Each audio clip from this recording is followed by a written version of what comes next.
Starting again. Okay. That's the same Washoe show, County- isn't it? Washoe- No, a different yeah, show. Washoe County Fairgrounds, we did this show, similar to the one that was at Alpha's. This was my band here, the Tandon West Group, you remember him? No. I produced a record with him, and it's Highway Bound, and I still have one copy of it. And it's a good song. Are It's you a good performing song. on it? No. No.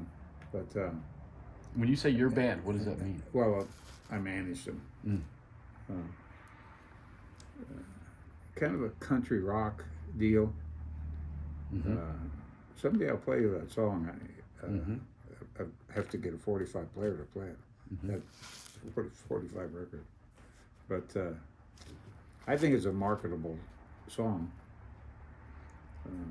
I don't know if I own it now by The rights? Yeah, Yeah. the rights or A not. lot of years They- ago. Yeah, that's just, this is not 60 years ago, 50 years ago. 74, 84, 94, 104, 114, 124 is 50 years ago. So Elvin Bishop, Steve Miller. What you got? Anything to expand on there? I know Steve Miller hung out in Berkeley a lot. Yeah, well, this is not the Steve Miller from the Steve Miller Band. This is a harmonica player whose name was Steve Miller that played with Elvin, was in Elvin's band for a long time. Different Steve Miller than the Steve Miller Band that you're thinking of. Rick Kellogg and friends. And those names are just down there because it's Crabshaw's Outlaws that Elvin played under in local clubs when he was under contract with a Hollywood booking agent and recording contracts and stuff. So he was limited where he could go out as the Elvin Bishop Band. Mm-hmm. He couldn't book himself Mm-hmm. around locally, and they didn't want to put him in local nightclubs anymore because there's a big promotional thing going on. So he went out as Crabshaw's Outlaws. So it was basically the Elvin Bishop Band, just named it different. Mm-hmm.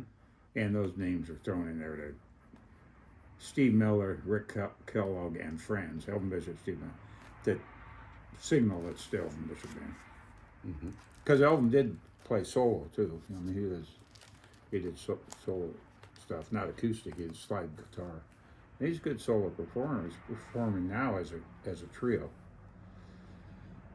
I forget the name of his trio.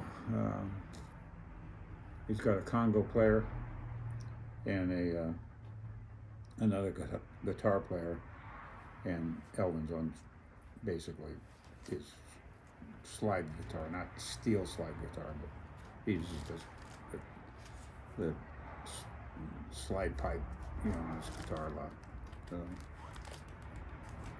And then Elvin's going out with Charlie Musselwhite now, also as a duo. Mm-hmm. I'd like to see that show, and I thought about possibly bringing that into Virginia City, but just for old time's sakes, but I haven't really done anything about it. So this is Washoe County Fairgrounds again. They did a lot of shows at that fairgrounds. Yeah. That's the old livestock pavilion. There's a new livestock pavilion now. And this thing had a dirt floor because it's a livestock pavilion. And it had permanent dirt floor. And what we do is buy big rolls of visqueen. And I don't know if you remember that, then we rolled them out over the dirt because otherwise the dust would get up so much. And it got up a little bit anyway. But we covered up the floor. We spent, I wonder how several many $100 shows we with probably visqueen. did with Cold Blood. My God, A lot. a lot. And you booked them at Frenchie's. I booked them at Yeah. Dodger and booked them at the Reindeer Lodge. I mean, it's. I would guess that if you combined, if you looked at us as a team, I'm sure we did more shows with Cold Blood than anybody else. Yeah. Probably by a factor of 3. Bill Graham might be second. I don't know. What other club did they play that much? I mean, they played the Odyssey at least, I'm going to say 3.5 times a year, maybe not 4 times, but 3 to 4 times a year, but even call 3 times a year for 15 years. Yeah. So that's 45 shows at the Odyssey. And probably did 15 or 20 shows at the Reindeer. You probably did 20, 30 shows at Frenchie's, maybe She more. played for me at the Yeah. Roll Arena. Yeah. Yeah. Yeah. Way before Yeah. anything else, she was playing for me at the Roll Arena. So she probably did 50 or 60 Yeah. shows, at least for you, and combined these concerts. We had to use them a couple dozen times on our concert tour thing. We went under. What's your Sound impression spectrum. when you think about Lydia's style and comparing Janis Joplin and the voice of that era? How would you describe her voice and where she Well, ranks? she's not as raspy as Janis Joplin, and she's smoother, a little bit more blues, a little bit less rock, more charismatic. I mean, Janis Joplin was kind of raw.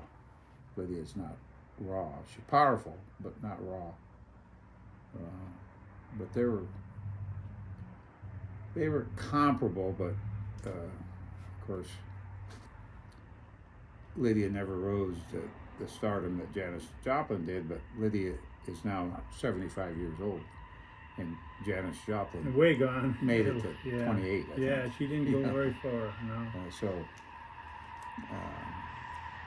And you could probably see that in the music. See that in the music. I think. Yeah. So what do you think kept Lydia from eclipsing her during her period? Her biggest problem was she left the business and went up to the mountains to be with a boyfriend. She Well, to raise her child, raise her daughter. raise her kid and grow marijuana. We got it right. Yeah, and she was up there for when her career was just getting big. She left, and that hurt her a lot. Hurt her a lot. Yeah. Well, and Lydia never really had the pop sound. You Got Me Humming was a pretty good Yeah, song. she was there, but didn't Yeah. really cross over to it. Mhm. But Bill may be right. If she stayed with it, she might have made it big. Well, there was nobody that was doing what she did.